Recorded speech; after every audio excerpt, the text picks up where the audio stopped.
ఓం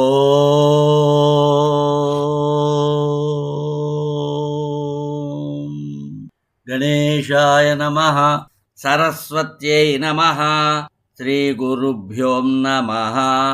హరి ఓం.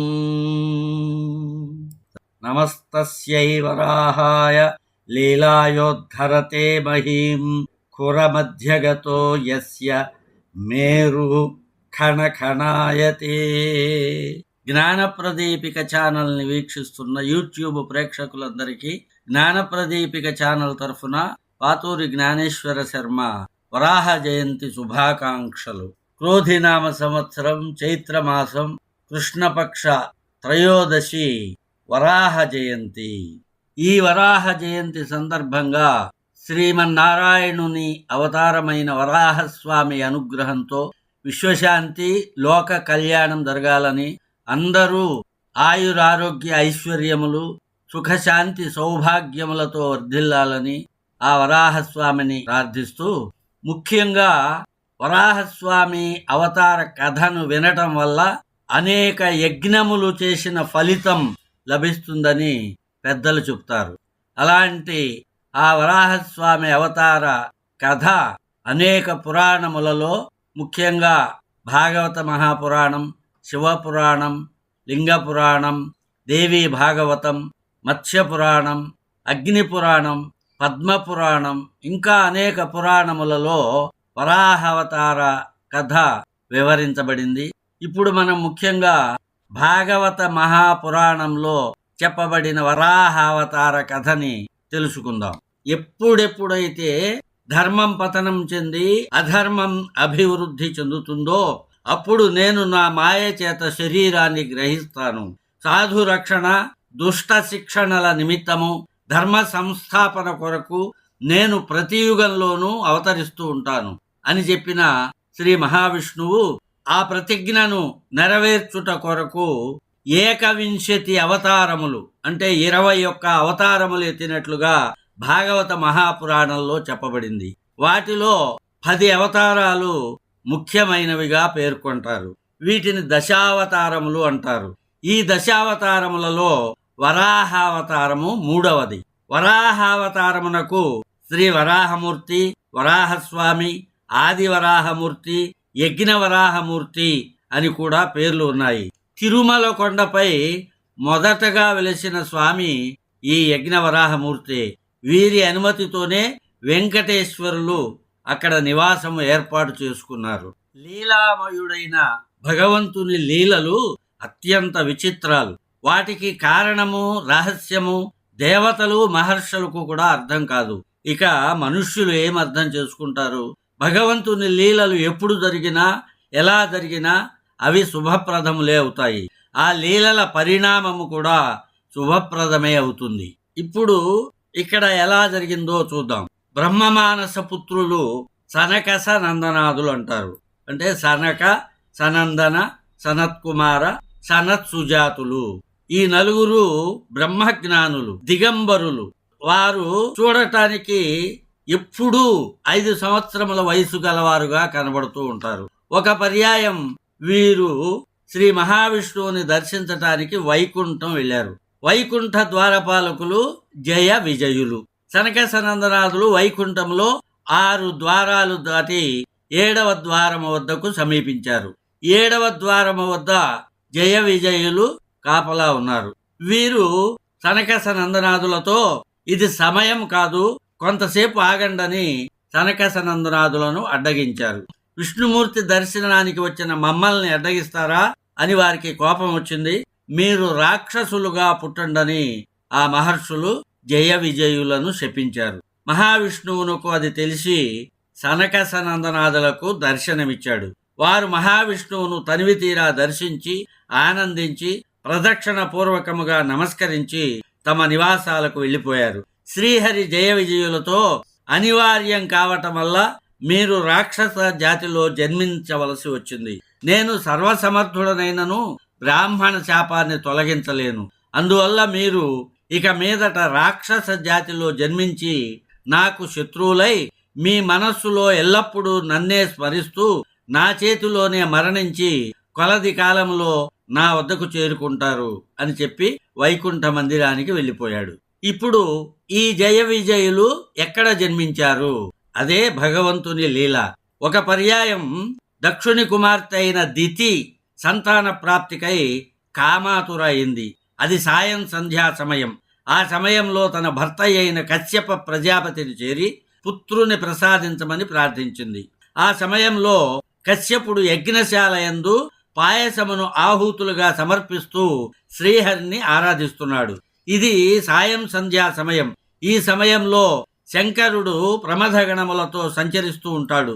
ఇలాంటి సమయంలో నీ కోరిక అనుచితము అని చెప్పినప్పటికీ కామాతుర అయిన దితి తన కోరిక తీర్చమను పట్టుబట్టింది. కశ్యప మహర్షి విశుద్ధ కర్మల తన భార్య పట్టుదలను చూచి లోలోన భగవంతునకు నమస్కరించుచూ ఏకాంత ప్రదేశమున ఆమెతో సంగమించాడు. అనంతరము స్నానము చేసి ప్రాణాయామమును ఆచరించి సంధ్యావందనాది కార్యములను ముగించుకొని తిరిగి వచ్చాడు. దితి తాను చేసిన అపరాధమునకు కుమిలిపోతోంది, బాధపడిపోతోంది, వణికిపోతోంది. అప్పుడు కశ్యపుడు దితితో, నీ దుష్కర్మ ఫలితముగా నీ యందు ఇప్పుడు దుష్టులు జన్మిస్తారు. వారు లోకకంటకులవుతారు. వాళ్ళు భూమికి భారమై బలగర్వంతో నిరంతరం సజ్జనులను పీడిస్తూ ఉంటారు. వారిని వధించటానికి శ్రీ మహావిష్ణువు 2 సార్లు అవతరిస్తాడు అని చెప్పి కశ్యప మహర్షి తపస్సు చేసుకునేందుకు వెళ్ళిపోయాడు. సనక సనందనాదుల చేత శపింపబడిన జయ విజయులు కశ్యప ప్రజాపతి తేజస్సుతో దితి గర్భంలో ప్రవేశించారు. దితి ఆ తేజస్సును 100 సంవత్సరముల కాలము తన గర్భంలో ధరించింది. దితి గర్భమునందున్న తేజస్సు ప్రభావం వలన లోకములన్నీ కాంతిహీనములయ్యాయి. లోకపాలురు కూడా తేజో విహీనులయ్యారు. అప్పుడు దేవతలందరూ బ్రహ్మదేవుని వద్దకు వచ్చి, దేవా, సకల దిశలు అంధకారములవుతున్నాయి. ఈ అంధకారము వలన రాత్రింబవళ్ల భేదము కూడా తెలియటం లేదు. దాని వలన సకల లోకవాసుల కర్మలన్నీయూ లుప్తమవుతున్నాయి. వారు దుఃఖములను అనుభవిస్తున్నారు. నీవు సర్వజ్ఞుడవు. దీనికి తగిన ఉపాయం ఆలోచించి శరణాగతులమైన మాపై నీ అపార దృష్టిని ప్రసరింపచేయమని ప్రార్థించారు. అప్పుడు బ్రహ్మ, దేవతలారా, వైకుంఠ ద్వారపాలకులైన జయ విజయులు కశ్యపుని తేజో రూపంలో దితి గర్భంలో ప్రవేశించారు. ఆ ఇరువురి తేజ ప్రభావం వలన మీ అందరి తేజస్సులు మసకబారినాయి. ఇదంతా భగవంతుని లీల, భగవంతుని సంకల్పము. శ్రీహరి దయాసముద్రుడు. మీకు తప్పక మేలు చేస్తాడు, దిగులు పడకండి, మీ కోరికలు తీరతాయి అని చెప్పిన బ్రహ్మదేవుని వచనములు విన్న తరువాత దేవతల దుఃఖ కారణాలు తొలగిపోయాయి. వారి సంశయములన్నీ తీరినై వారందరూ స్వర్గానికి వెళ్ళిపోయారు. 100 సంవత్సరములు గడిచినాయి. దితికి 2 కవలపుత్రులు జన్మించారు. వారికి హిరణ్యాక్షుడు, హిరణ్యకశిపుడు అని పేర్లు పెట్టారు. వారు పుడుతూనే పర్వతాకారులై పరాక్రమవంతులయ్యారు. వారు అతి శీఘ్రముగా తమ పౌరుషములను ప్రకటింపసాగారు. హిరణ్యాక్షుడు తన విశాల భుజం మీద గదను పెట్టుకొని తనను ఎదిరించి యుద్ధం చేయగలవాడు ఎవరైనా దొరుకుతారేమోనని భూలోకమంతా కలయ తిరిగాడు. అతన్ని ఎదిరించేవారు ఎవరూ భూమి మీద కనపడలేదు. అందుకని దేవలోకం మీదికి దండెత్తాడు.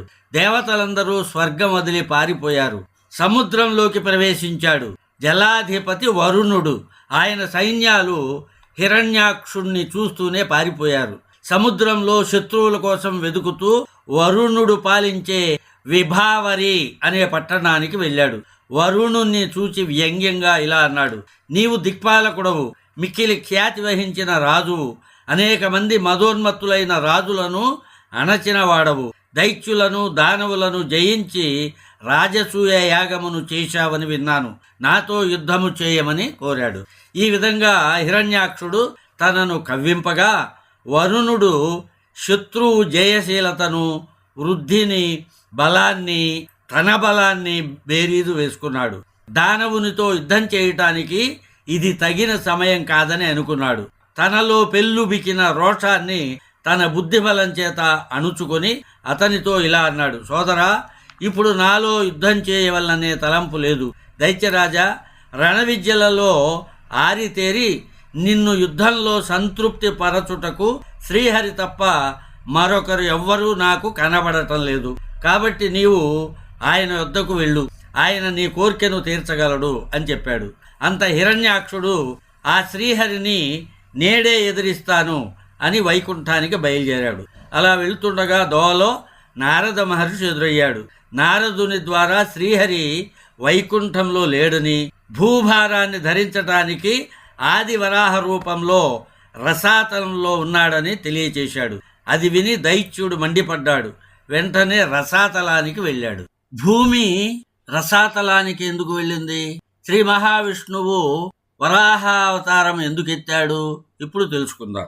అది కల్పాంతం, మహాప్రళయం సంభవించింది. ఆ ప్రళయ జలాలలో భూమి అంతా నీటిలో అడుగుకు వెళ్లి పాతాళ లోకానికి చేరుకుంది. బ్రహ్మదేవుని శరీరం నుండి తన భార్య అయిన శతరూపతో సహా జన్మించిన స్వయంభువ మనువు ఒక రోజున మిక్కిలి వినయంతో చేతులు జోడించి తన తండ్రి అయిన బ్రహ్మదేవునితో ఈ విధంగా పలికాడు. తండ్రి, మీరు సమస్త ప్రాణులకు సృష్టికర్తలు, అందరినీ పోషించేవారు మీరే. మేమందరము మీకు నమస్కరించుతున్నాము. మీకు ఏ విధంగా సేవలు చేయాలో తెలియచేయండి. మిమ్ములను సేవించుటకు అనుజ్ఞని దయచేయండి అని పలికాడు. మనువు పలికిన ఈ మాటలు విని బ్రహ్మదేవుడు ఈ విధంగా చెప్పాడు. నాయనా స్వయంభువ, మీ ఇద్దరికీ శుభమగుగాక. నీ ఎడ ప్రసన్నుడనయ్యాను. నా ఆజ్ఞను కోరుతూ నీవు నన్ను శరణు చొచ్చావు. తల్లిదండ్రులను ఈ విధముగానే పూజించాలి. వారి ఆజ్ఞలను భక్తి శ్రద్ధలతో పాటించాలి. నీవు ధర్మాన్ని ఆచరిస్తూ ఈ భూమిని పాలించు. యజ్ఞముల ద్వారా శ్రీహరిని ఆరాధించు. ప్రజలను చక్కగా పాలించుటయే నీవు నాకు చేసే సేవ అన్నాడు. అప్పుడు మనువు మళ్ళీ బ్రహ్మదేవునితో ఈ విధంగా పలికాడు. ఓ తండ్రి, మీ ఆజ్ఞను నేను తప్పక పాలిస్తాను. కానీ సకల ప్రాణులకును నివాస స్థానమైన భూమి ప్రళయకాల జలములలో మునిగి ఉంది. ఇట్టి స్థితిలో నేను ఈ భూమిని ఏ విధంగా పాలింపగలను? నేనును నా భావి ప్రజలు నివసించటానికి తగిన ప్రదేశాన్ని సూచించు. ఇప్పుడు ఈ భూమిని ఉద్ధరించటానికి ప్రయత్నించు అని పలికాడు. భూమి అగాధమైన జలములలో మునిగి ఉండటాన్ని చూసి బ్రహ్మదేవుడు ఈ భూమిని ఉద్ధరించుట ఎట్లు అని చాలా కాలము ఆలోచింపసాగాడు. నేను ఆ భగవంతుని సంకల్పము వలననే జన్మించాను. సర్వశక్తివంతుడైన శ్రీహరియే నా ఈ పనిని, అంటే భూమిని ఉద్ధరించే కార్యాన్ని కూడా పూర్తి చేయాలి అని మనస్సులో ప్రార్థించుకున్నాడు. ఆ సమయంలో బ్రహ్మదేవుని ముక్కు రంధ్రం నుంచి శ్రీ యజ్ఞ వరాహస్వామి బొటన వ్రేలి ప్రమాణంతో జన్మించాడు.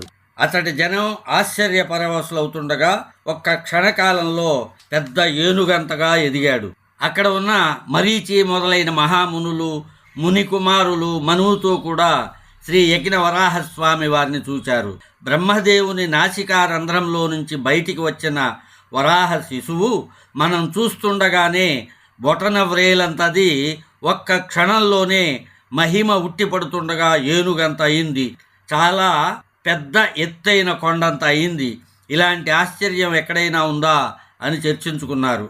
అప్పుడు బ్రహ్మ సంతోషంతో ఇలా అనుకున్నాడు. నా మనసులో గల దుఃఖాన్ని పోగొట్టడానికి శ్రీహరి ఇంతటి యజ్ఞవరాహ రూపాన్ని ధరించాడు అని ఆయన అనుకుంటున్న సమయంలోనే వరాహమూర్తి అయిన భగవంతుడు ప్రళయకాలంలో ఏర్పడే మేఘ సమూహాన్నించి కలిగే భయంకరమైన మహత్తరమైన ఉరుము వలె దిక్కులను చీల్చేటంత గంభీరంగా వరాహమూర్తి గర్జించాడు. ఘుర్జుర ధ్వని చేశాడు. అది విన్న బ్రహ్మ మునులు ఆనందించారు. అది వరాహావతారం. యజ్ఞ వరాహమూర్తిగా వచ్చాడు. అనగా యజ్ఞంలో వాడే పదార్థాలు ఏవి ఉంటాయో సురుక్కు, స్రువము, ఆజ్యపాత్ర, దర్భలు ఇటువంటివన్నీ ఆయన శరీర భాగాలుగా మారిపోయి మంగళకరమైన స్వరూపాన్ని పొందాడు. ఇక్కడ శ్రీమదాంధ్ర మహాభాగవతంలో శ్రీ బమ్మెర పోతనామాచ్యుల వారు రచించిన యజ్ఞ వరాహస్వామి వర్ణనని విందాం. శ్రీ వరాహస్వామి కఠినమైన నిక్కబొడుచుకున్న రోమ సమూహాన్ని విదిలించటం చేత కలిగిన తీవ్ర వాయువేగానికి మేఘ సమూహాలు ఎగిరిపోతున్నాయి. చురకత్తులలాగా బాగా పదునైన గిట్టలు తీవ్రంగా తగలటం చేత ఆదిశేషుడు అష్టదిగ్గజాలు కదిలిపోతున్నాయి. తీక్షణమైన తెల్లని కోరల నుంచి వెలువడిన అగ్ని జ్వాలలు స్రవిస్తున్న రజత పర్వత హిరణ్య పర్వతాలు చట్టాపట్టాలు వేసుకున్నట్లున్నాయి. భయంకరం గంభీరమైన ఆ వరాహ కంఠధ్వని తీవ్రం కావటం వల్ల సముద్రం క్షోభించి బురద బురద అవుతున్నది. భూమిని రక్షించే ఆ యజ్ఞవరాహస్వామి పొర్లాడుతున్నాడు, విజృంభిస్తున్నాడు, నటిస్తున్నాడు, అతిశయిస్తున్నాడు, ముట్టెను బిగిస్తున్నాడు, ముసముసలాడుతూ వాసన చూస్తూ వర్ధిల్లుతున్నాడు. ఇంకా ఆ యజ్ఞవరాహస్వామి తివిరి చతుర్దశ భువనంబులను దొంతులొరగ రొమ్ముల జిమ్ము నొక్కమాటు పుత్తడి కొండ మూపురమను నొరగంట నొరకురా రాపాడు నొక్కమాటు కురముల సప్త సాగరముల రొంపిగా నుక్కించి మట్టాడు నొక్కమాటు నాభీల వాల వాతాహతిచే మింటి నొరసి బ్రద్దలు చేయు నొక్కమాటు గన్ను గొనలను విస్ఫులింగములు చెదర ఉరు భయంకరగతి దోచు నొక్కమాటు పరమ యోగీంద్ర జనసేవ్య భవ్య విభవ యోగ్యమై కానగా అనగు నొక్కమాటు 14 భువనాలనే దొంతులు అంటే వరుసగా ఒకదాని మీద ఒకటిగా ఉన్నవి ఎదురు రొమ్ముతో ఒక్కసారి నెట్టివేస్తున్నాడు. ఇంకొక మారు మేరు పర్వతాన్ని తన మూపు రొమ్మను ఒరిపిడి రాయి మీద పరీక్ష కోసమా అన్నట్లు బంగారు గీత పడేటట్లు రుద్దుతున్నాడు. మరొక మారు కుదించి 7 సముద్రాలు బురద బురద అయ్యేటట్లు తన కాళ్ల గిట్టలతో చిందరవందర చేస్తున్నాడు. వేరొకసారి భయంకరంగా తోకాడించటం వల్ల వచ్చే గాలితో ఆకాశాన్ని ఒరుసుకుంటూ బద్దలు చేస్తున్నాడు. ఇంకోసారి కనుగొనలలో నిప్పు రవ్వలు చెదరగా చాలా భయంకరంగా కనిపిస్తున్నాడు. వేరొకసారి పరమయోగి శ్రేష్ఠులు సేవింపదగిన మహావిభవం గల ప్రసన్నమూర్తిగా దర్శనమిస్తున్నాడు. ఇలా విహరిస్తూ ప్రాతఃసవనం, మధ్యం దిన సవనం, సాయం సవనం అనే 3 విధాలైన యజ్ఞ స్వరూపం గల వరాహమూర్తి సర్వేశ్వరుడు మహాప్రళయ కాలంలో యోగ నిద్రావశుడై ఉన్న సమయంలో నీటి మీద ఉన్న భూమి రసాతలానికి పోయింది. దాన్ని పైకి తీసుకురావటానికి యజ్ఞవరాహమూర్తి సముద్రంలోని భూమి వద్దకు వెళ్ళే వేగాన్ని సముద్రుడు తట్టుకోలేక హృదయం బ్రద్దలు కాగా తరంగాలనే చేతులెత్తి ఆర్తుడిలాగా యజ్ఞవరాహస్వామి నన్ను రక్షించు అని పెద్దగా మొరపెట్టాడు. ఆ స్వామి భయంకరమైన మంగళికత్తిలాగా పదునైన గిట్టల కొనలతో నీటిని చల్లాచెదరు చేసి అపారమైన రసాతలంలోకి వెళ్ళి భూమిని చూచాడు. ఇంతకు ముందు మనం చెప్పుకున్నాం, హిరణ్యాక్షుడు సముద్రంలోనికి ప్రవేశించి వరుణుణ్ణి యుద్ధానికి పిలవటం, వరుణుడు శ్రీమన్నారాయణునితో యుద్ధం చేయమంటం, హిరణ్యాక్షుడు వైకుంఠానికి బయలుదేరటం, నారదుడు కనబడి శ్రీ మహావిష్ణువు రసాతలంలో భూమిని ఉద్ధరించటానికి వెళ్ళాడని చెప్పటం జరిగింది. ఇప్పుడు హిరణ్యాక్షుడు మంగళకర శరీరం గలది, గిట్టలతో పర్వతాలను చీల్చినది, భూదేవి భార్యగా గలది, భూమిని వెతుకుతున్నది అయిన శ్రీ యజ్ఞ వరాహమూర్తిని ఆ రసాతలంలో చూచాడు. విశాలమైన పదునైన కోర కొనల మీద భూమిని ఉంచుకొని తనకు ఎదురుగా వచ్చుచున్న వరాహస్వామిని హిరణ్యాక్షుడు చూచాడు. హిరణ్యాక్షుడు వరాహస్వామితో ఇలా అన్నాడు: మూర్ఖుడా, భూమిని వదిలి ఇటు రమ్ము. విశ్వసృష్టికర్త అయిన బ్రహ్మదేవుడు ఈ భూమిని రసాతల వాసులమైన మాకు అప్పగించాడు. శూకరాకృతిని దాల్చిన సురాధమ, నేను చూచుచుండగా ఈ భూమిని తీసుకొని నీవు వెళ్ళలేవు అని దూషించుచుండగా వరాహస్వామి అతని దుర్భాషలకు ఎట్టి ప్రత్యుత్తరము ఇయ్యకుండా జలముల నుండి బయటికి వచ్చాడు. అప్పుడు హిరణ్యాక్షుడు ఆ స్వామిని వెంబడించాడు. ఆ యజ్ఞవరాహమూర్తి భూదేవిని జలములపైన అనుకూలమగు స్థానమునంది ఉంచాడు. ఆ భూమి యందు తన ఆధార శక్తిని నిలిపాడు. ఆ సమయంలో వరాహస్వామిని బ్రహ్మదేవుడు, దేవతలు స్తుతించారు, పూలతో ముంచెత్తారు. యజ్ఞస్వరూపుడైన శ్రీహరికి హిరణ్యాక్షునకు భయంకరమైన యుద్ధం జరుగుతోంది. వారి యుద్ధాన్ని చూడటానికి బ్రహ్మదేవుడు ఋషులతో కూడా అక్కడికి వచ్చాడు. బ్రహ్మదేవుడు వరాహమూర్తితో ఈ విధంగా చెప్పాడు: సర్వేశ్వర, ఈ దుష్టుడు గొప్ప మాయావి.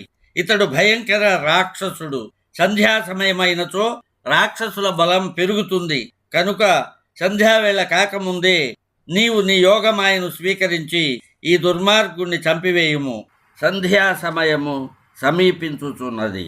ఈ లోపలనే ఇతనిని తుదముట్టించి దేవతలకు జయమును చేకూర్చుము అని పలుకగా వరాహస్వామి తన వాత్సల్యపూరితములైన కటాక్షములతో ఆయన ప్రార్థనను అంగీకరించెను.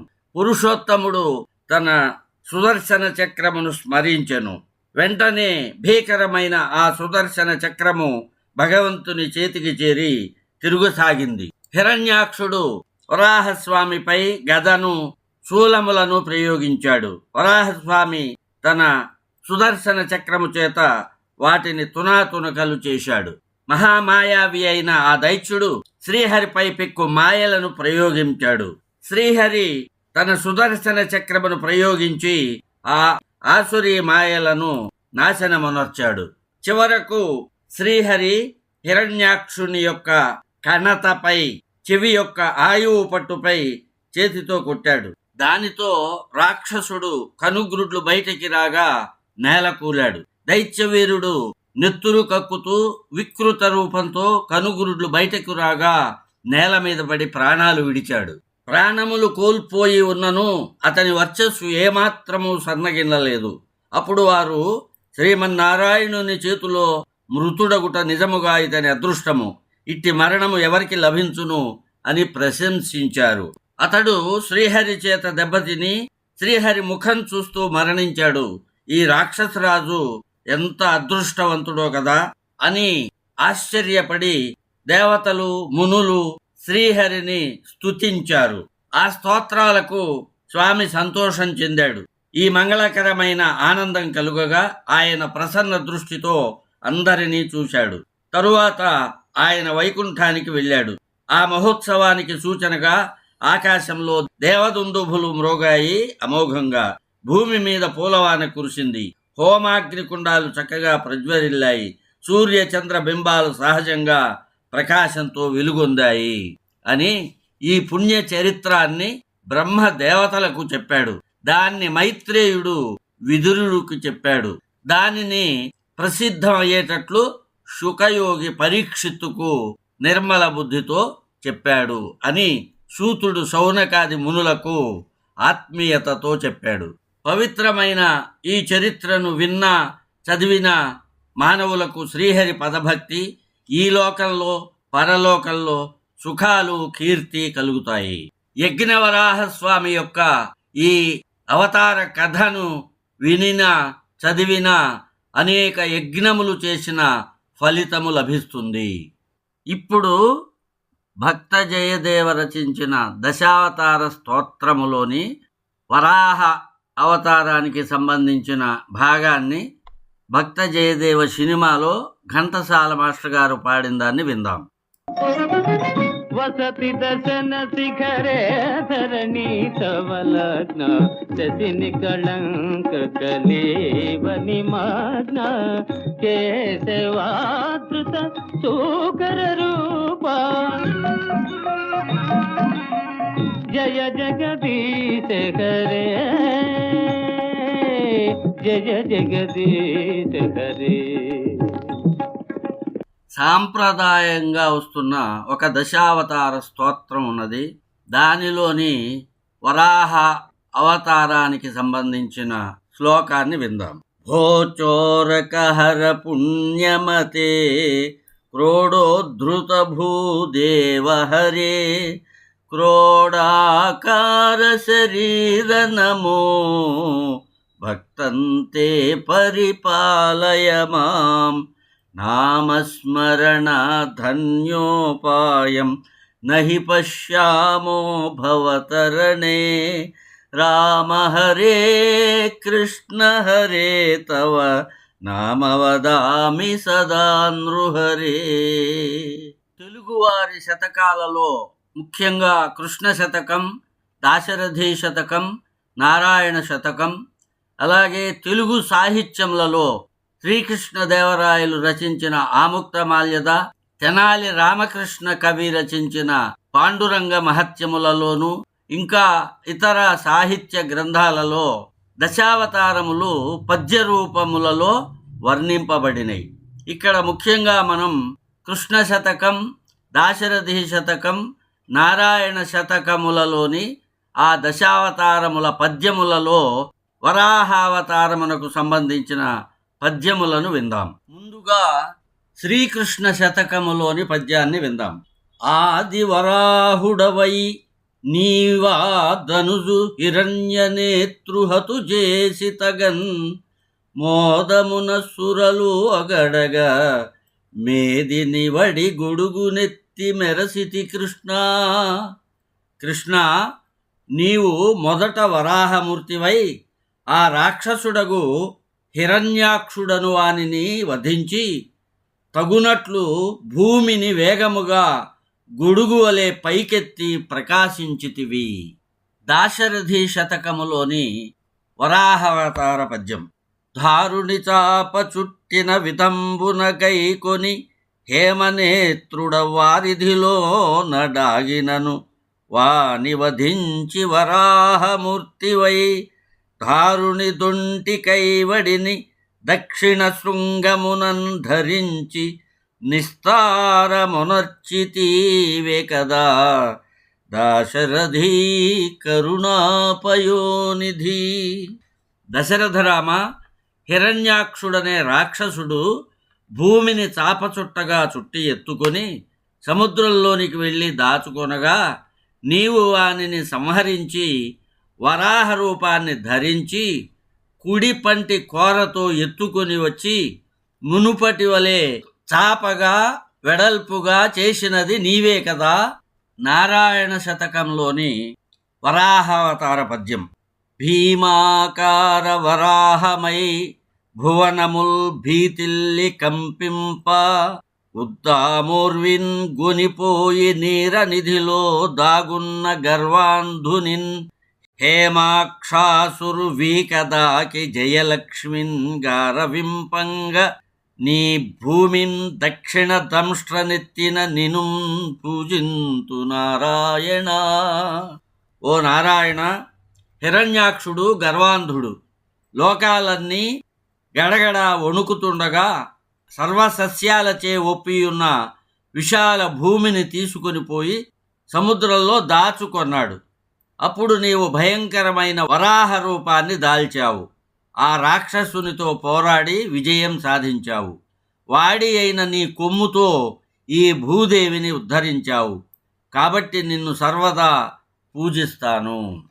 వరాహ జయంతి సందర్భంగా యజ్ఞవరాహస్వామి యొక్క అనుగ్రహం అందరికీ కలగాలని మరొక్కసారి ప్రార్థిస్తూ, స్వస్తి ప్రజాభ్యః పరిపాలయంతాం న్యాయేన మార్గేణ మహిమహీషః గోబ్రాహ్మణేభ్యః శుభమస్తు నిత్యం సమస్తలోకాః సుఖినో భవంతు.